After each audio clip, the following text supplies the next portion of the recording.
Año 1000. Todo apuntaba al fin del mundo, pero no pasó nada, o sí pasó, y nunca nos lo contaron. Imagina vivir en una época donde cada eclipse, cada hambruna, cada guerra era interpretada como una señal divina del apocalipsis. El miedo al fin del mundo no era una idea lejana, era el pan de cada día. Pero detrás del caos había algo más, algo que no encontrarás en los libros de historia tradicionales. Este documental va más allá de las profecías fallidas.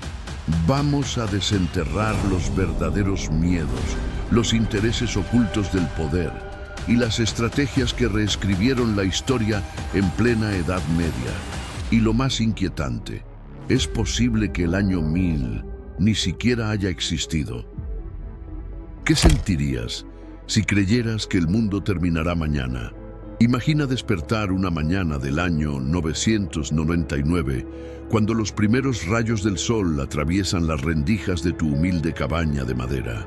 El frío del invierno europeo cala tus huesos mientras escuchas al sacerdote local predicar sobre el inminente fin de los tiempos. 1000 años después del nacimiento de nuestro Señor, Satanás será liberado de su prisión. Repite con voz temblorosa, citando el Apocalipsis. Los niños lloran, las mujeres rezan, y tú te preguntas si deberías sembrar para la próxima cosecha o simplemente prepararte para el juicio final.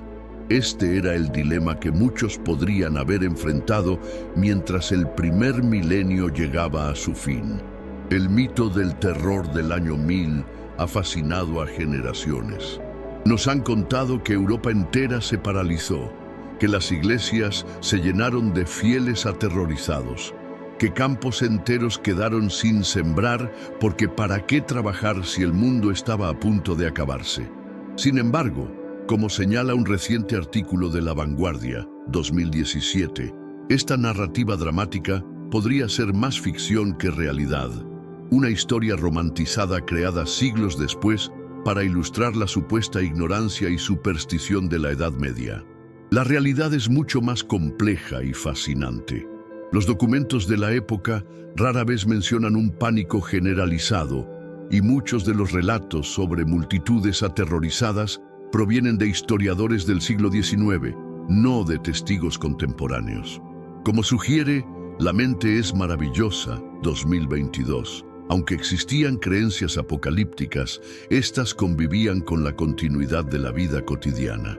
Los campesinos seguían arando, los comerciantes continuaban sus rutas y los monjes persistían en copiar manuscritos para un futuro que, en el fondo, muchos esperaban que llegara. ¿Significa esto que nadie temía el fin del mundo? En absoluto. Los sermones apocalípticos existían, y algunos nobles donaban tierras a monasterios por el temor al día del juicio final, como consta en documentos de la época. El miedo existía, pero probablemente no fue el pánico paralizante que la imaginación posterior ha creado. Era más bien una corriente subterránea de ansiedad, que afectaba más a algunos que a otros, dependiendo de su educación, localización geográfica y exposición a las ideas apocalípticas. Lo que hace tan fascinante este periodo es precisamente esta tensión entre continuidad y ruptura, entre el miedo al fin y la persistencia de la vida.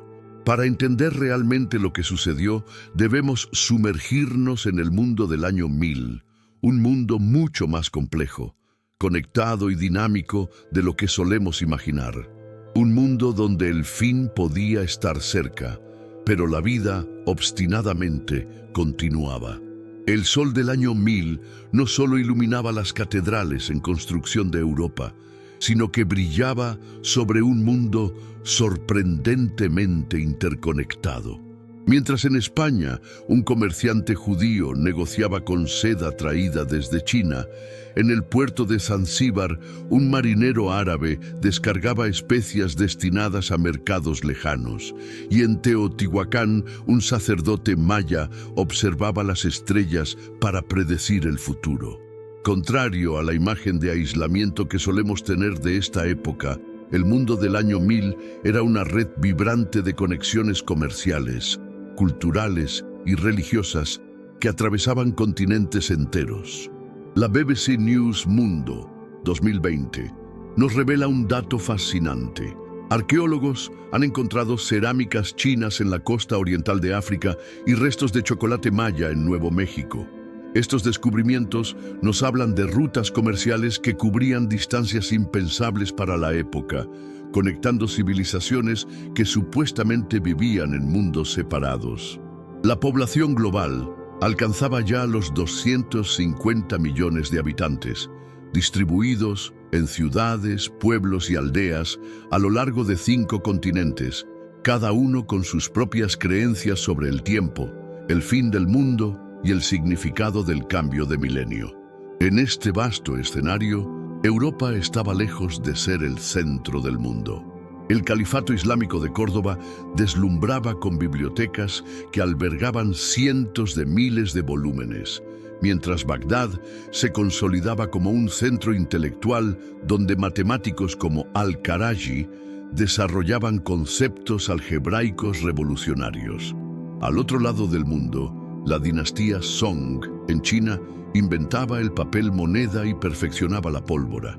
Y en la India, los templos de Khajuraho elevaban el arte escultórico a niveles de detalle inimaginables. Constantinopla, heredera de Roma, mantenía viva la llama del imperio con su esplendor arquitectónico y comercial. Las religiones servían como puentes entre civilizaciones y como herramientas de poder. El cristianismo se dividía entre Oriente y Occidente, mientras el Islam se expandía por África y Asia. El budismo florecía desde Japón hasta la India, y religiones autóctonas persistían en América y África, creando un mosaico espiritual donde las ideas sobre el fin del mundo variaban enormemente. Para muchos gobernantes, adoptar una religión no era solo una cuestión de fe, sino una estrategia política. El cristianismo de Vladimir I de Kiev, el islam de los sultanes turcos o el budismo de los señores japoneses servían para legitimar su autoridad en un mundo donde lo divino y lo terrenal estaban inextricablemente unidos. Sin embargo, este mundo interconectado no estaba exento de conflictos. Europa sufría invasiones vikingas desde el norte, ataques magiares desde el este y razias musulmanas desde el sur. El comercio de esclavos florecía, transportando personas desde Europa oriental hacia el mundo islámico, y las tensiones sociales crecían en sociedades cada vez más estratificadas.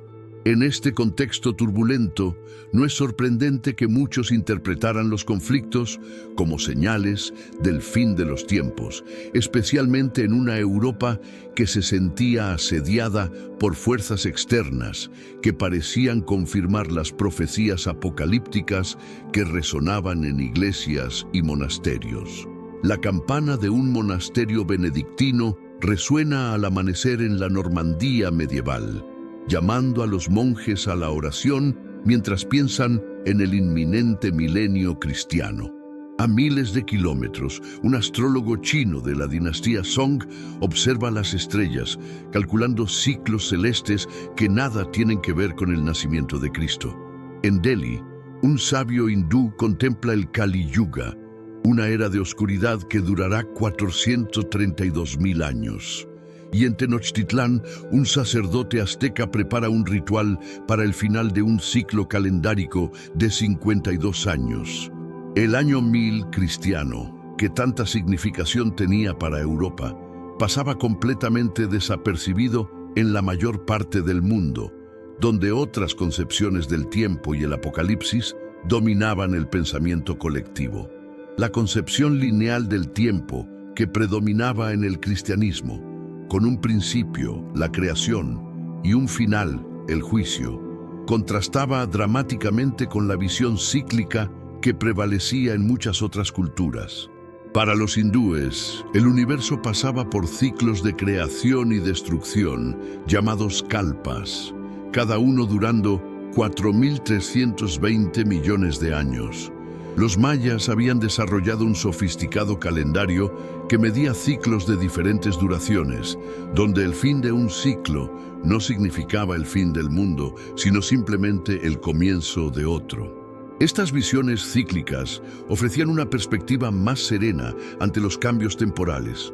No había un fin del mundo definitivo, sino transformaciones constantes en un eterno retorno. El calendario islámico, que comenzaba con la Égira de Mahoma en el año 622 d.C., apenas llevaba 378 años cuando los cristianos celebraban su milenio. Para el mundo musulmán, que entonces experimentaba una edad de oro científica y cultural, el año 1000 cristiano carecía de significado apocalíptico. Sus propias tradiciones escatológicas existían, pero no estaban vinculadas a fechas específicas, sino a signos y presagios que podrían ocurrir en cualquier momento. Mientras tanto, en China, la dinastía Song estaba más preocupada por las invasiones de los Khitán que por cualquier fecha apocalíptica, y sus concepciones del tiempo seguían ciclos dinásticos y astrológicos que poco tenían que ver con el calendario cristiano. Las civilizaciones americanas, completamente aisladas del viejo mundo, vivían según sus propios sistemas temporales. Los aztecas temían el final de cada ciclo de 52 años, realizando el ritual del fuego nuevo para asegurar que el sol seguiría saliendo. Los incas dividían el tiempo en Pachacuti, periodos de transformación cósmica que podían traer cambios radicales, pero no necesariamente el fin definitivo. Estas culturas habían desarrollado sofisticados sistemas calendáricos que en muchos aspectos eran más precisos que el juliano usado en Europa, demostrando que la obsesión por medir y entender el tiempo era universal, aunque sus interpretaciones variaran enormemente. Esta diversidad de concepciones temporales nos recuerda que el terror del año 1000, incluso si hubiera sido tan generalizado como sugiere el mito, habría sido un fenómeno exclusivamente cristiano y mayoritariamente europeo. Para la mayor parte de la humanidad, aquella fecha pasó sin ninguna significación especial, inmersos como estaban en sus propios sistemas de creencias y calendarios. El Apocalipsis, esa idea de un final definitivo, no era universal, y las diferentes culturas encontraban sus propias formas de dar sentido al paso del tiempo y a la inevitabilidad del cambio, algunas temiendo el final, otras celebrando el eterno retorno de los ciclos cósmicos. La luz de las velas parpadea sobre las páginas de un antiguo manuscrito, mientras un monje benedictino lee en voz alta para sus hermanos. Y cuando los 1000 años se cumplan, Satanás será suelto de su prisión. Las palabras del Apocalipsis de San Juan resonaban con fuerza particular a medida que el primer milenio llegaba a su fin. Pero, ¿de dónde surgió esta idea de que el año 1000 marcaría el fin de los tiempos? La respuesta nos lleva a un viaje a través de textos sagrados, interpretaciones teológicas y la psicología humana en tiempos de incertidumbre. Todo comienza con el último libro del Nuevo Testamento, el Apocalipsis, o Revelación, atribuido a San Juan. En su capítulo 20, describe un periodo de 1000 años durante el cual Cristo reinaría en la tierra, seguido por la liberación de Satanás, una batalla final y el juicio universal. Este pasaje, de por sí enigmático, se prestaba a múltiples interpretaciones. Algunos teólogos, como San Agustín, veían estos 1000 años como un símbolo, no como un período literal. Otros, como ciertos monjes medievales, contaban estos 1000 años desde el nacimiento de Cristo, llegando a la conclusión de que el año 1000 marcaría el inicio de los eventos apocalípticos finales. La interpretación literal ganó fuerza con textos apócrifos y profecías populares. Las profecías de Sibila, mencionadas por El Imparcial, 2024, circulaban ampliamente y añadían detalles aterradores sobre el fin del mundo. Azzo de Montier-Ender escribió en el siglo X una influyente carta sobre el Anticristo, describiendo las señales de su llegada. Estos textos no canónicos, más accesibles y dramáticos que las complejas interpretaciones teológicas, alimentaban la imaginación popular.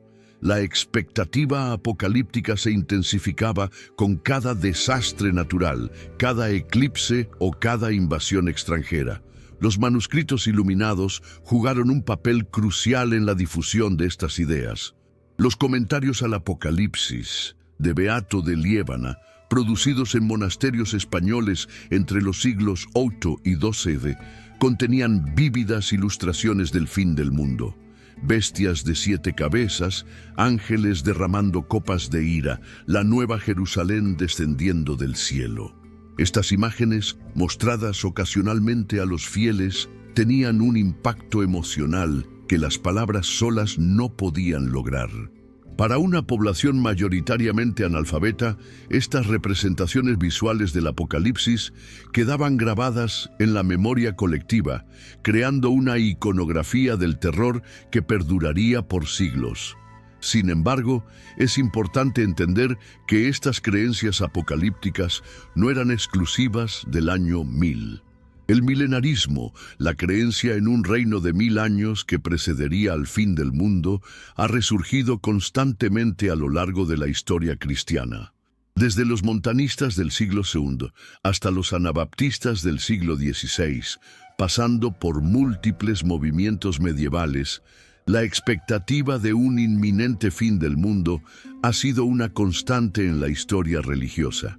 El año 1000 fue simplemente un momento en que estas expectativas latentes encontraron una fecha simbólica a la que aferrarse, un fenómeno que se repetiría con el año 1033, 1000 años después de la muerte de Cristo, 1260, 1666 y más recientemente con el año 2000. La psicología humana parece tener una necesidad inherente de encontrar patrones, fechas significativas y momentos de cierre, especialmente en épocas de crisis e incertidumbre. En un frío scriptorium de un monasterio español, un monje llamado Magio desliza su pluma de ave sobre el pergamino, dibujando con minucioso detalle la bestia de 7 cabezas que emerge del mar en el Apocalipsis. Sus manos tiemblan ligeramente, no solo por el frío, sino por la terrible realidad que está representando. A su alrededor, otros monjes copian antiguos manuscritos, preservando palabras que muchos creían que pronto perderían relevancia cuando las trompetas del juicio final sonaran. Estos textos y sus impactantes ilustraciones conformaban el corpus apocalíptico que alimentaba las expectativas sobre el fin del mundo en el año 1000. El Apocalipsis de San Juan, último libro del Nuevo Testamento, era la fuente primaria de estas creencias, pero no la única. Sus crípticos versos describían sellos rotos, copas de ira derramadas y jinetes trayendo muerte y destrucción.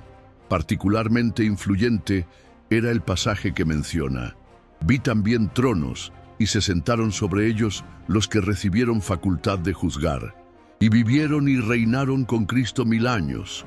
Cuando los 1000 años se cumplan, Satanás será suelto de su prisión». Este texto, interpretado literalmente, sugería que el año 1000 marcaría el momento en que las fuerzas del mal serían desatadas sobre la tierra antes del juicio final. Junto a los textos canónicos circulaban numerosos apócrifos y profecías populares. El Apocalipsis de Pedro, aunque no incluido en la Biblia oficial, era ampliamente conocido y ofrecía terroríficas descripciones del infierno que esperaba a los pecadores. Las profecías de Sibila, una colección de oráculos atribuidos a profetisas paganas, pero cristianizados durante la Edad Media, gozaban de gran popularidad y detallaban catástrofes que precederían al fin del mundo. Estos textos, más accesibles que las complejas exégesis teológicas, circulaban oralmente entre la población, ganando y perdiendo detalles en cada narración, creando una rica tapicería de expectativas apocalípticas. Los manuscritos ilustrados desempeñaban un papel fundamental en la transmisión de estas ideas. Los beatos, como se conoce a los comentarios al Apocalipsis de Beato de Liébana, representan uno de los tesoros artísticos más extraordinarios de la Edad Media. Producidos principalmente en monasterios del norte de España entre los siglos VIII y XIII, estos códices combinaban el texto apocalíptico con deslumbrantes ilustraciones en colores vibrantes, rojos intensos, azules profundos y dorados brillantes que representaban vívidamente el drama cósmico del fin de los tiempos. Para una población mayoritariamente iletrada, estas imágenes eran más elocuentes que cualquier sermón, transmitiendo el terror y la majestuosidad del Apocalipsis con un impacto emocional inmediato. Los sermones y cartas de figuras influyentes también modelaban la expectativa apocalíptica. Azzo de Montierender escribió hacia el 950 una carta sobre el origen y tiempo del Anticristo, que se convertiría en un texto fundamental sobre el tema. En ella detallaba las señales que precederían la llegada del Anticristo y el subsiguiente fin del mundo. Abbon de Fleury, por otro lado, relata cómo tuvo que refutar a un predicador parisino que anunciaba el fin del mundo para el año 1000, mostrando que las interpretaciones apocalípticas eran objeto de debate incluso entonces. La difusión de estos textos no era uniforme. En monasterios y catedrales, donde se concentraba la cultura escrita, las interpretaciones podían ser más sofisticadas y matizadas. En las zonas rurales, donde la información llegaba filtrada a través de sermones y relatos populares, las creencias podían ser más literales y aterradoras.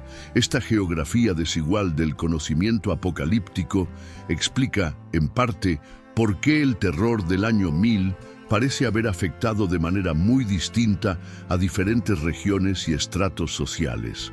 Lo que es indudable es que estos textos e imágenes, independientemente de cómo fueran interpretados, crearon un rico imaginario apocalíptico que ha influido en la cultura occidental hasta nuestros días, desde las pinturas de El Bosco hasta las modernas películas de desastres. ¿Cómo se siente ver el cielo arder? En la primavera del año 993, los habitantes de una pequeña aldea en la Sajonia medieval contemplaron con terror un cometa que atravesaba el firmamento, dejando tras de sí una estela rojiza que parecía incendiar las estrellas. Para muchos, no había duda, era una señal divina, un presagio del fin que se acercaba mientras el milenio llegaba a su término. El cielo mismo nos advierte, murmuró un anciano a su nieto, recordando las palabras del Evangelio. Habrá señales en el sol, en la luna y en las estrellas. Ese mismo año, las cosechas fallaron, una epidemia diezmó el ganado y desde el este llegaron noticias de nuevas invasiones. ¿Cómo no ver en esta concatenación de desastres la mano de Dios, preparando el escenario para el juicio final? Los anales y crónicas medievales están repletos de relatos sobre fenómenos naturales interpretados como presagios apocalípticos. La Vanguardia, 2017, menciona cometas, eclipses, lluvias de meteoritos y auroras boreales que, vistos a través del prisma de la superstición medieval, adquirían significados ominosos. Un eclipse solar en 968 provocó pánico en Constantinopla. El cometa Halley, visible en 989, fue interpretado como anuncio de calamidades, y una lluvia de estrellas en 997 pareció confirmar los peores temores.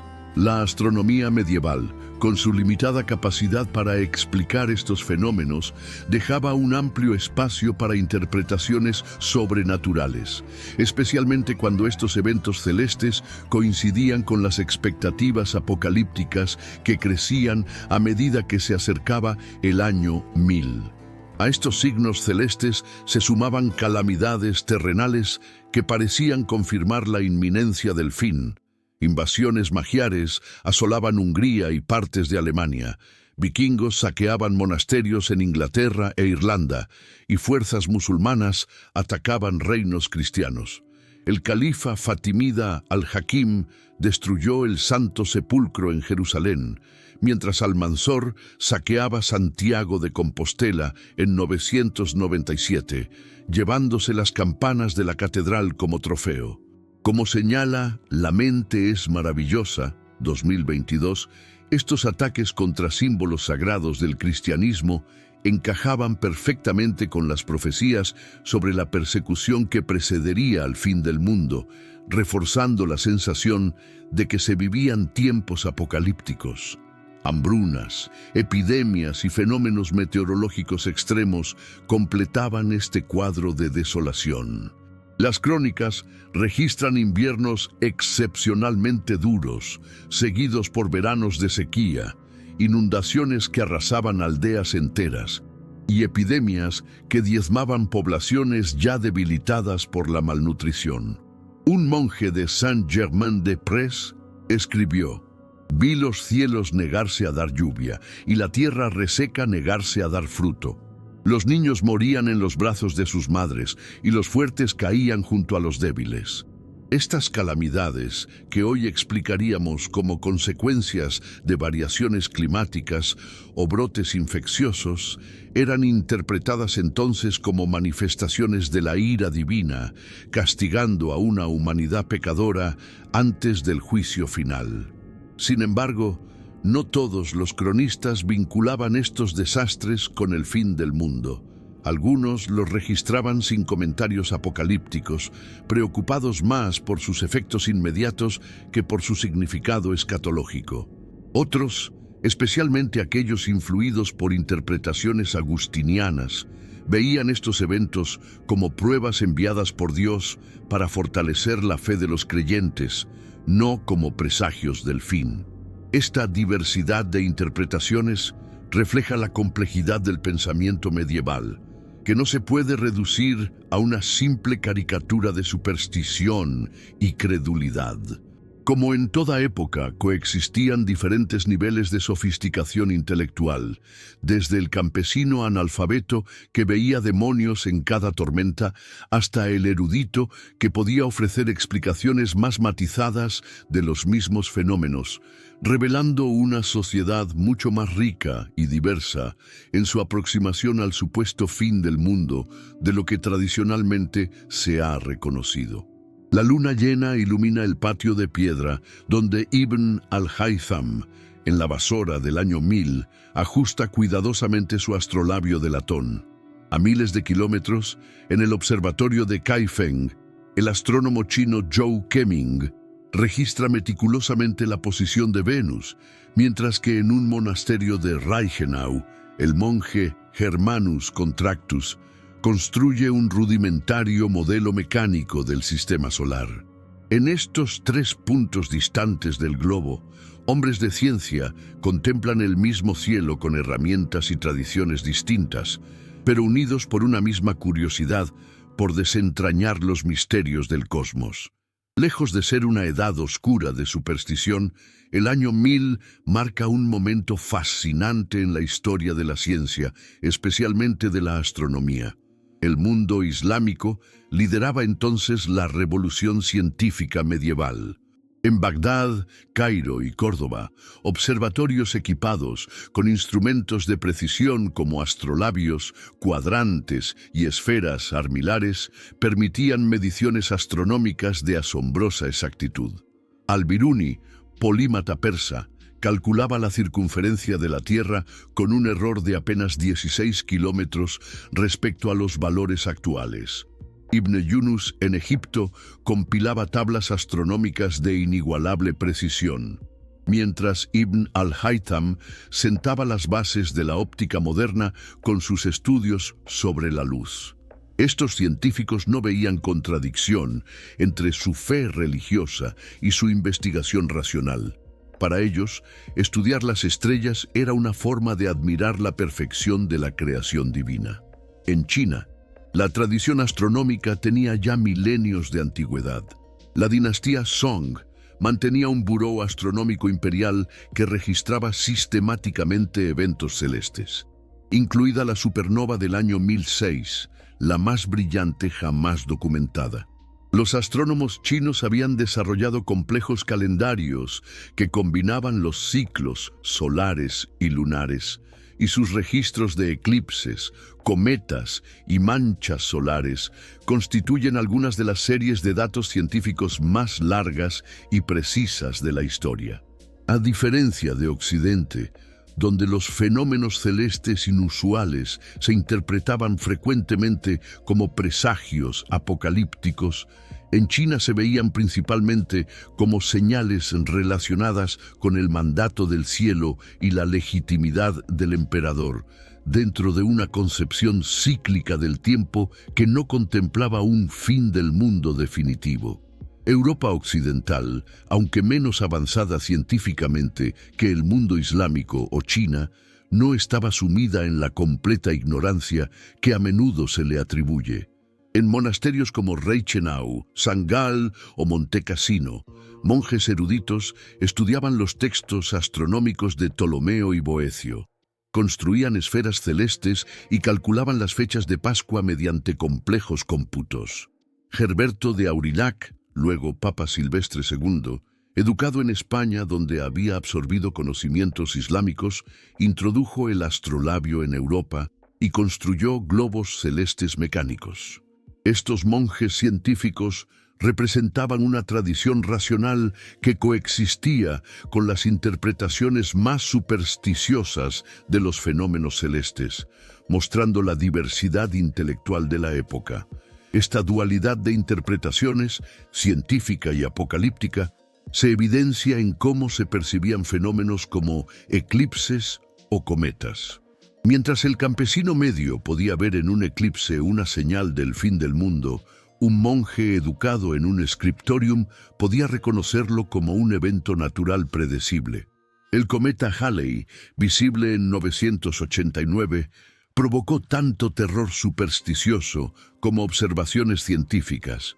Esta coexistencia de racionalidad y superstición desmiente la imagen simplista de una Edad Media uniformemente ignorante, revelando en cambio un paisaje intelectual complejo donde diferentes tradiciones de conocimiento interactuaban y a veces competían.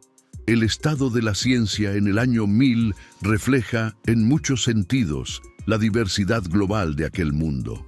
Mientras el conocimiento fluía a través de las rutas comerciales, textos griegos traducidos al árabe llegando a Europa, técnicas astronómicas indias adaptadas por persas, inventos chinos viajando hacia Occidente, las diferentes civilizaciones mantenían sus propias tradiciones científicas.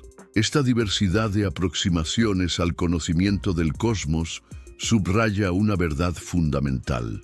Incluso en una época supuestamente dominada por el miedo apocalíptico, la curiosidad humana persistía.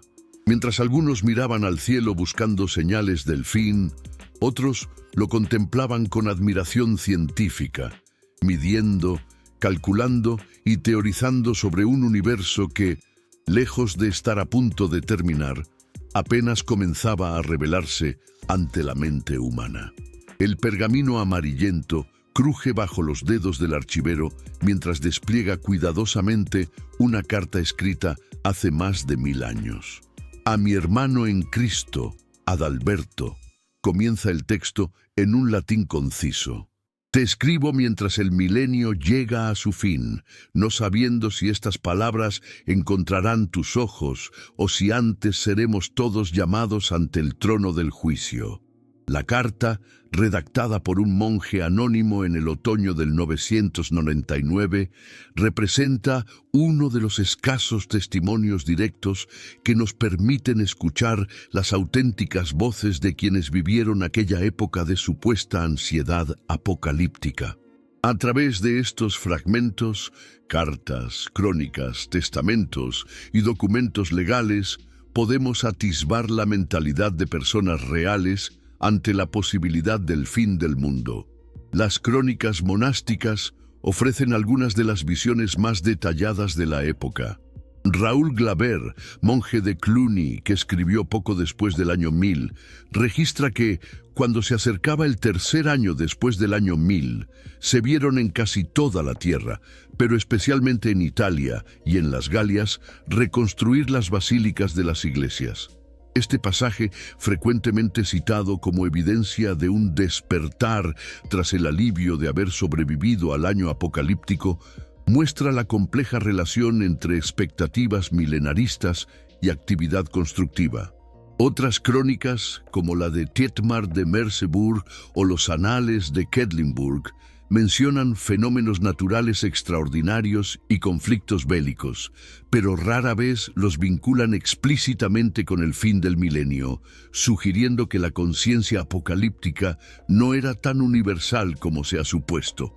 Los documentos legales, particularmente donaciones a monasterios e iglesias, proporcionan evidencias indirectas de las preocupaciones espirituales. En algunas cartas de donación aparecen fórmulas como apropincante mundi termino, acercándose el fin del mundo, o considerando el día del juicio final. Un conde del Rosellón, al donar tierras a la abadía de Cuixá en 988, declaraba hacerlo temiendo el día del juicio. Sin embargo, estas fórmulas no eran exclusivas del período cercano al año 1000. Aparecen en documentos desde el siglo IX hasta el XII, sugiriendo más una conciencia general de la mortalidad y el juicio divino que un pánico específico vinculado al cambio de milenio. Además, motivos prácticos, conseguir protección de instituciones poderosas o asegurarse rezos por el alma, podrían haber pesado tanto como las preocupaciones apocalípticas en estas donaciones. Las cartas personales, aunque escasas, ofrecen atisbos más íntimos. En una carta preservada en la abadía de Montecassino, una madre escribe a su hijo, un joven novicio: «Rezo para que Dios te conceda muchos años más, aunque muchos digan que pocos años nos quedan a todos. Sea como fuere, vive cada día como si fuera el último, como nos enseña el Santo Evangelio». Esta mezcla de aceptación fatalista y consejo práctico refleja quizás mejor que cualquier tratado teológico cómo las personas comunes integraban las expectativas apocalípticas en su vida cotidiana, sin abandonar por ello las preocupaciones y afectos normales. Los testimonios de figuras prominentes revelan la diversidad de opiniones entre las élites intelectuales. Abbon de Fleury escribió sobre cómo tuvo que refutar a un predicador en París que anunciaba el fin del mundo para el año 1000, argumentando que tal predicción contradecía las palabras de Cristo. No os corresponde conocer los tiempos o las fechas que el Padre ha establecido. Gerberto de Aurillac, Papa Silvestre II, uno de los intelectuales más brillantes de su tiempo, mantuvo correspondencia sobre astronomía, matemáticas y filosofía durante los años previos al milenio, sin mostrar preocupación alguna por un inminente fin del mundo. Estos ejemplos ilustran que incluso en los círculos más educados y religiosos no existía un consenso sobre la significación apocalíptica del año 1000. A través de estas diversas voces, algunas angustiadas, otras serenas, algunas crédulas, otras escépticas, emerge un cuadro mucho más matizado que el estereotipo del terror del año 1000. Lo que encontramos no es una sociedad paralizada por el miedo colectivo, sino individuos y comunidades que respondían a la incertidumbre de formas muy diversas, desde la ansiedad apocalíptica hasta la continuidad pragmática, pasando por una amplia gama de actitudes intermedias. Sus testimonios nos recuerdan que, más allá de las grandes narrativas históricas, la experiencia humana es siempre compleja, contradictoria y profundamente personal, incluso, o quizás especialmente, cuando se enfrenta a la posibilidad del fin del mundo. El sol se ponía sobre el pueblo de Saint-Martin-du-Bois cuando Pierre, un próspero campesino, firmó con una cruz temblorosa el documento que transfería su mejor parcela de tierra al monasterio local. «Para la salvación de mi alma y la de mis antepasados», recitó el monje que redactaba el acta, y considerando la proximidad del juicio final. La esposa de Pierre sollozaba silenciosamente. Aquella tierra debía haber sido la herencia de su hijo menor. Pero, ¿qué valor tenía una herencia terrenal cuando el fin de los tiempos se acercaba? A pocas leguas de distancia, el conde Raúl preparaba su peregrinación a Jerusalén, vendiendo posesiones para financiar el largo viaje. «Debo ver la ciudad santa antes del final», repetía a quien quisiera escucharlo. Mientras tanto, en la aldea vecina, los campesinos continuaban arando y sembrando como siempre, ignorando o resistiéndose a los rumores apocalípticos. Estas escenas, aunque ficticias, ilustran la diversidad de respuestas sociales ante la posibilidad del fin del mundo. El miedo al apocalipsis, donde existía, transformaba comportamientos y decisiones económicas. El Imparcial, 2024, señala cómo nobles y campesinos donaban tierras y posesiones a monasterios e iglesias para asegurar su salvación ante el inminente juicio final.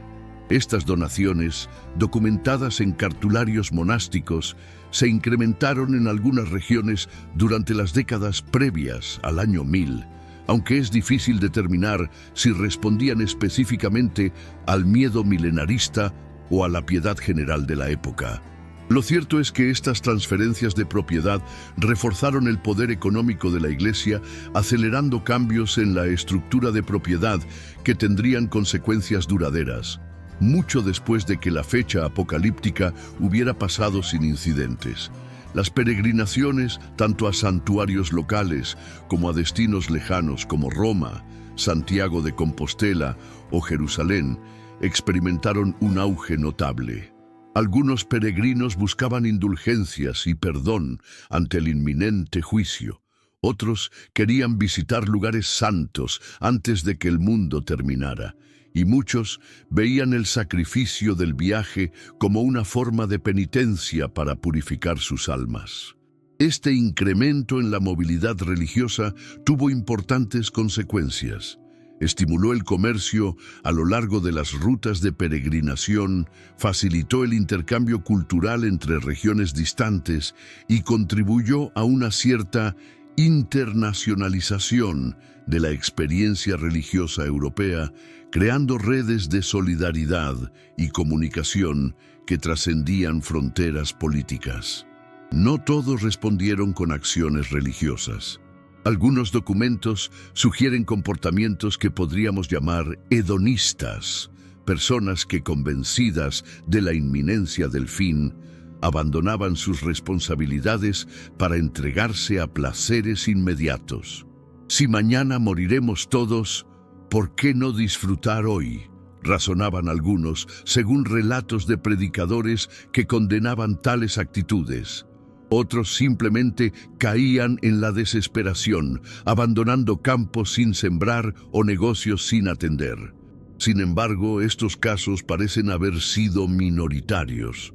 La mayoría de las personas continuaron con sus vidas cotidianas, adaptando quizás sus prácticas religiosas, pero sin abandonar la lucha diaria por la supervivencia. Las autoridades, tanto religiosas como seculares, reaccionaron de formas diversas ante estas dinámicas sociales. Algunos líderes eclesiásticos, preocupados por el abandono de actividades productivas, intentaban moderar el pánico apocalíptico. Otros lo fomentaban para aumentar su influencia y recaudar donaciones. Los señores feudales veían con preocupación la transferencia de tierras productivas a la Iglesia, que disminuía sus ingresos por impuestos y servicios.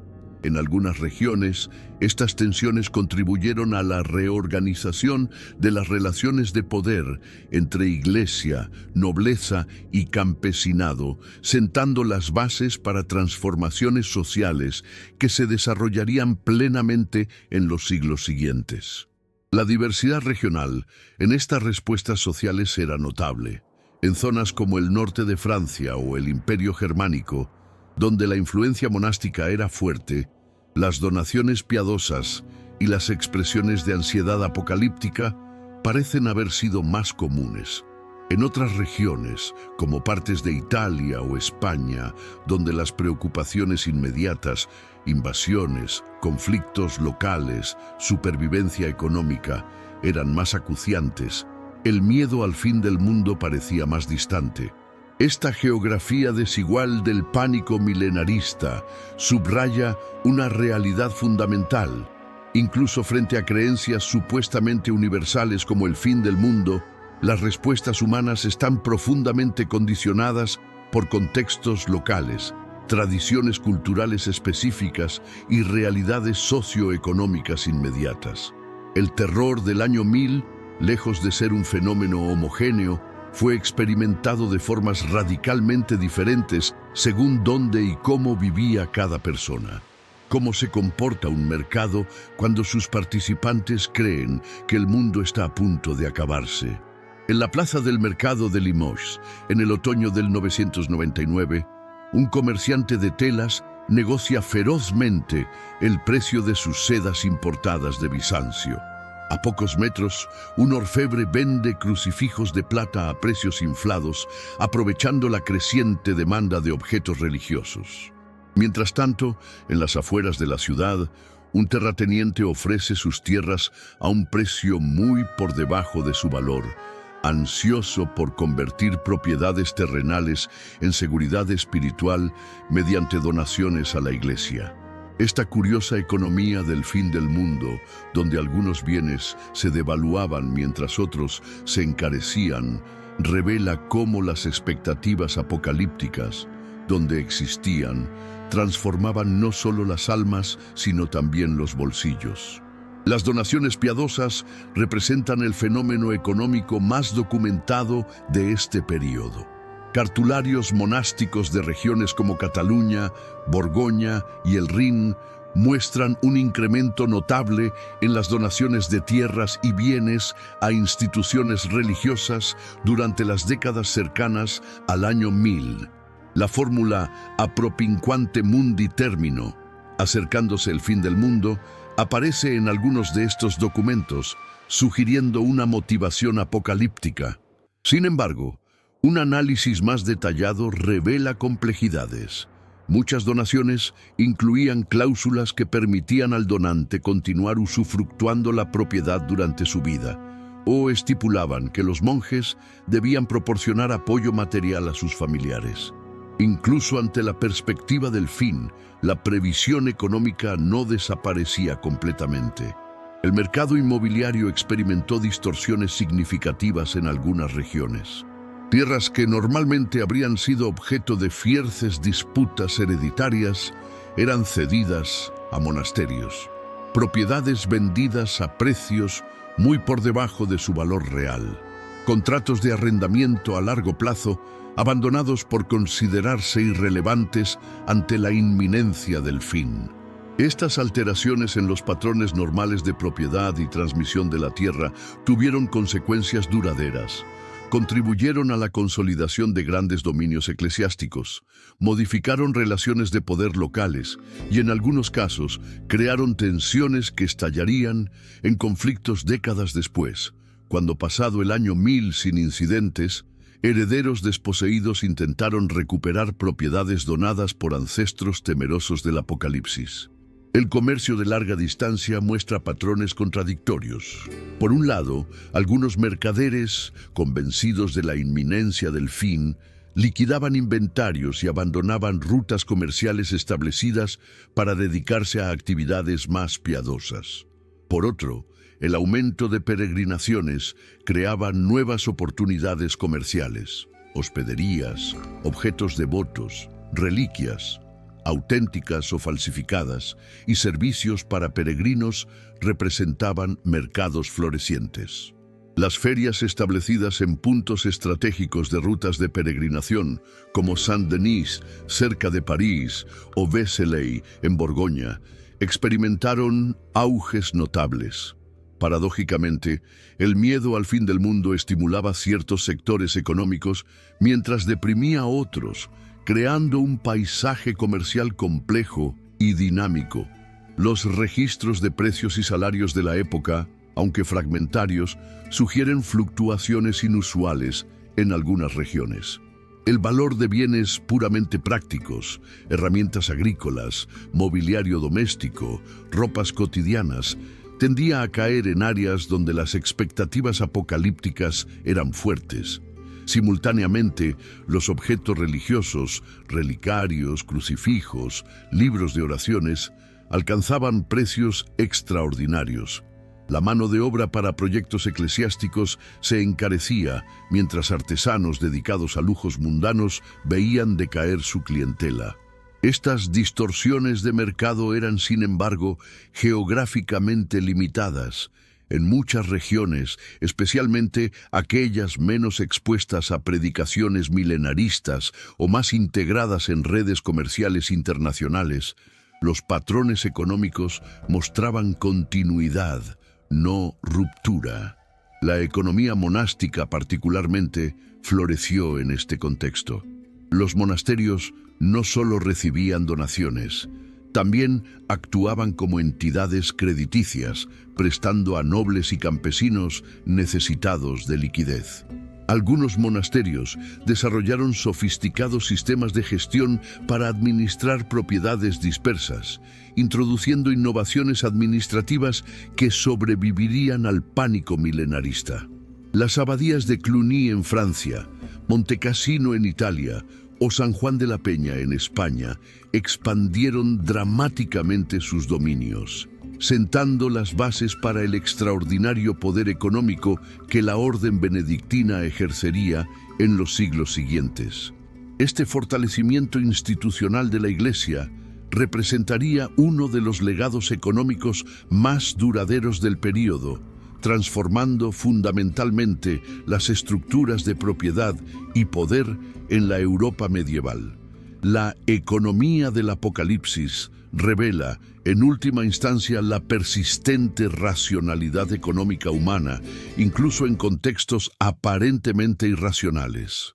Lejos de abandonar completamente las consideraciones materiales, las personas adaptaban sus comportamientos económicos a nuevas prioridades, creando mercados especializados, redirigiendo recursos hacia fines considerados más apropiados ante el inminente fin, y en muchos casos manteniendo estrategias de previsión y seguridad que contradecían sus declaradas convicciones apocalípticas.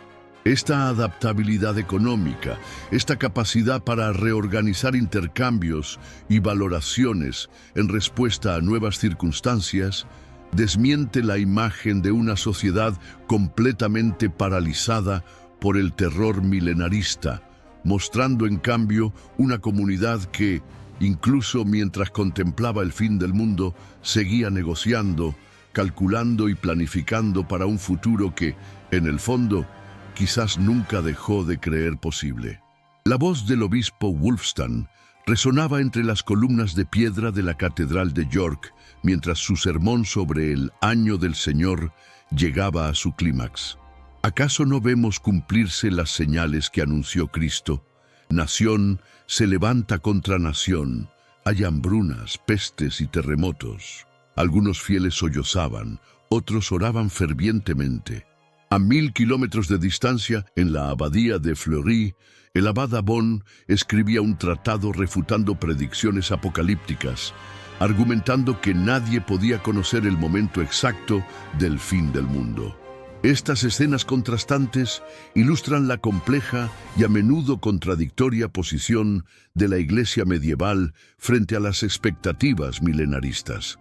Algunos clérigos alimentaban el miedo apocalíptico mientras otros intentaban moderarlo, creando un paisaje religioso mucho más diverso de lo que suele reconocerse. La autoridad eclesiástica nunca adoptó oficialmente la idea de que el año 1000 marcaría el fin del mundo. La posición teológica dominante, basada en San Agustín, interpretaba el milenio mencionado en el Apocalipsis como un símbolo, no como un período literal. La Vanguardia, 2017, señala que el propio Papa Silvestre II, quien ocupaba la silla de San Pedro en el cambio de milenio, era un intelectual sofisticado, educado en las tradiciones científicas islámicas, poco propenso a interpretaciones apocalípticas simplistas. Sin embargo, la Iglesia no era monolítica. La autoridad centralizada del papado todavía no alcanzaba los niveles que tendría siglos después, y sacerdotes locales, predicadores itinerantes y visionarios gozaban de considerable autonomía para propagar sus propias interpretaciones. Esta diversidad se manifestaba en predicaciones contradictorias. Algunos clérigos, como Azzo de Montier-Ander, difundían tratados sobre la inminente llegada del anticristo, detallando señales que muchos reconocían en los conflictos y desastres contemporáneos. Otros, como Abbon de Fleury, intentaban calmar los ánimos recordando las palabras de Cristo.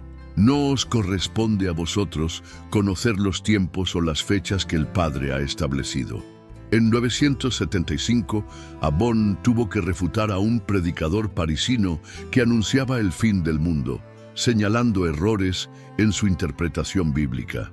Esta tensión entre visiones apocalípticas y moderadoras creaba un espacio donde los fieles podían encontrar apoyo tanto para sus miedos más profundos como para sus esperanzas de continuidad. El milenarismo, la creencia en un reino de 1000 años que precedería al fin del mundo, ocupaba una posición ambigua en la teología oficial. Inspirado en el capítulo 20 del Apocalipsis, había sido popular en los primeros siglos cristianos, pero gradualmente marginado como potencialmente herético. Sin embargo, nunca desapareció completamente y resurgía periódicamente, especialmente en momentos de crisis. Algunas corrientes monásticas, particularmente influenciadas por tradiciones apocalípticas orientales o joaquinitas, mantenían viva esta expectativa. El año 1000, con su carga simbólica, ofrecía un momento propicio para la reactivación de estas creencias, especialmente entre grupos que se sentían marginados por las estructuras eclesiásticas establecidas. La respuesta institucional de la Iglesia ante estas tensiones fue pragmática y diversa. Algunos obispos organizaban procesiones penitenciales y ceremonias especiales que, si bien no explícitamente apocalípticas, canalizaban la ansiedad popular hacia expresiones religiosas controladas. Concilios locales emitían decretos condenando predicaciones alarmistas no autorizadas, mientras simultáneamente intensificaban esfuerzos para reforma moral y disciplina eclesiástica, reconociendo implícitamente la percepción de crisis espiritual. Los monasterios, especialmente aquellos vinculados a la reforma cluniacense, ofrecían un modelo de continuidad y estabilidad, comprometiéndose con proyectos de construcción y ampliación que evidentemente asumían un futuro más allá del año 1000. La narrativa del terror del año 1000 adquiriría dimensiones políticas siglos después. Como señala La Vanguardia, el cardenal Cesare Baronio, en el siglo XVI, utilizaría esta historia para fines propagandísticos en el contexto de la Contrarreforma, presentándola como ejemplo de la superstición medieval que el Renacimiento católico había superado. Esta instrumentalización política de la narrativa apocalíptica medieval continuaría a través de los siglos, con historiadores protestantes, ilustrados y románticos reinterpretando el pánico milenarista según sus propias agendas ideológicas. La Iglesia, que originalmente había mantenido una posición matizada ante las expectativas apocalípticas, se encontraría paradójicamente asociada a una narrativa de pánico supersticioso que distorsionaba la complejidad de su posición histórica. La relación entre la Iglesia medieval y las expectativas apocalípticas revela, en definitiva, la extraordinaria complejidad institucional y teológica del cristianismo medieval.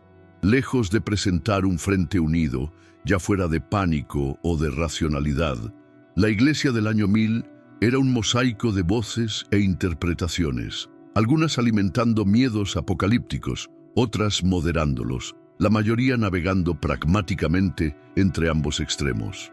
Esta diversidad permitía a la institución adaptarse a diferentes contextos locales y responder a distintas necesidades psicológicas de los fieles, contribuyendo a su supervivencia y relevancia social más allá del supuesto fin del mundo que algunas voces dentro de sus propias filas habían anunciado.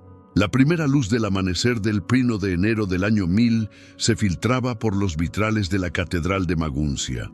El obispo Willigis, que había pasado la noche en vigilia con su congregación, observaba los rostros de los fieles. Algunos mostraban alivio, otros perplejidad, muchos simplemente el cansancio de una noche sin dormir. No hubo trompetas celestiales, ni jinetes apocalípticos, ni señales en el cielo. El sol salió como cualquier otro día, los pájaros cantaron y gradualmente la vida en la ciudad medieval retomó su ritmo habitual.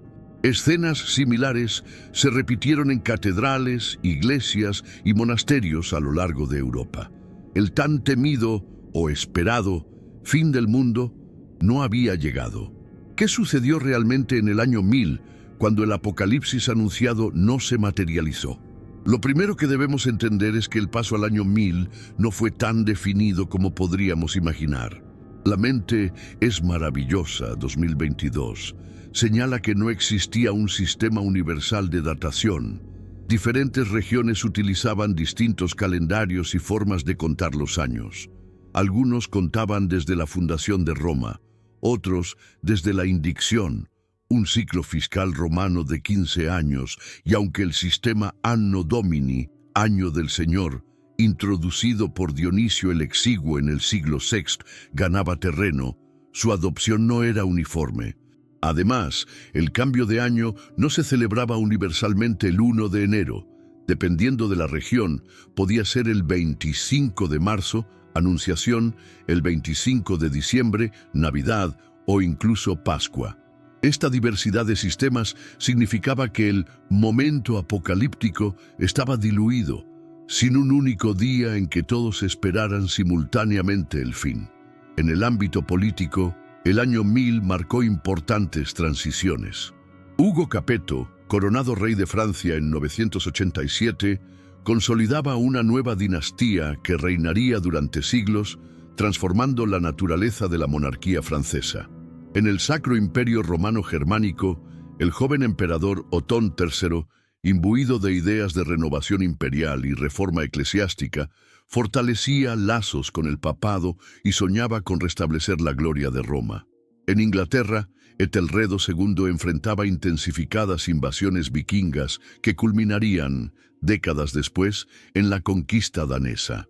Estos desarrollos políticos, aunque significativos, seguían patrones de continuidad histórica, no de ruptura apocalíptica, sugiriendo que los gobernantes, al menos, planificaban para un futuro terrenal que asumían continuaría. En el ámbito religioso, la Iglesia respondía a las ansiedades apocalípticas no consumadas con iniciativas que canalizaban la energía espiritual hacia fines prácticos. La mente es maravillosa 2022 destaca la organización de las paces y treguas de Dios, movimientos que buscaban limitar la violencia feudal, prohibiendo conflictos armados durante determinados días sagrados y protegiendo a no combatientes. Estos esfuerzos por cristianizar el orden social representaban una adaptación institucional que, paradójicamente, ganaba fuerza del alivio postapocalíptico. Si Dios había concedido más tiempo al mundo, debía aprovecharse para crear una sociedad más justa y piadosa. Simultáneamente, el movimiento de reforma monástica centrado en Cluny expandía su influencia, promoviendo un modelo de vida religiosa más estricto y autónomo respecto a poderes seculares. Transformaciones culturales y religiosas de largo alcance tomaban forma. Los vikingos, tradicionales antagonistas de la cristiandad, comenzaban su proceso de conversión. Olaf Tryggvason en Noruega y Olaf Scott Konung en Suecia adoptaban el cristianismo, marcando el inicio de un proceso que transformaría radicalmente la cultura nórdica.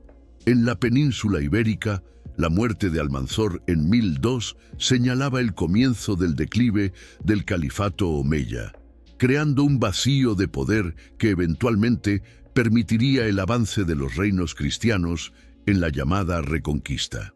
En el mundo eslavo, la cristianización avanzaba rápidamente tras la conversión de Vladimir I de Kiev en 988. Estos procesos, iniciados antes del año 1000 pero que ganaron momentum después, sugieren continuidades históricas que trascendían las expectativas apocalípticas. Quizás el desarrollo más significativo, aunque menos dramático, fue precisamente la continuidad de la vida cotidiana. Campesinos continuaron arando y sembrando, artesanos siguieron practicando sus oficios, comerciantes mantuvieron sus rutas y eruditos persistieron en sus estudios. Esta obstinada normalidad ante la no materialización del Apocalipsis revela una realidad fundamental sobre la sociedad medieval: su pragmatismo existencial. Incluso entre quienes genuinamente temían el fin del mundo, existía una capacidad para adaptarse cuando las expectativas no se cumplían. Esta flexibilidad cognitiva permitía reinterpretar profecías fallidas. Quizás se referían al año 1033, 1000 años después de la muerte de Cristo, o a alguna otra fecha futura, sin abandonar completamente los marcos religiosos que daban sentido a la existencia.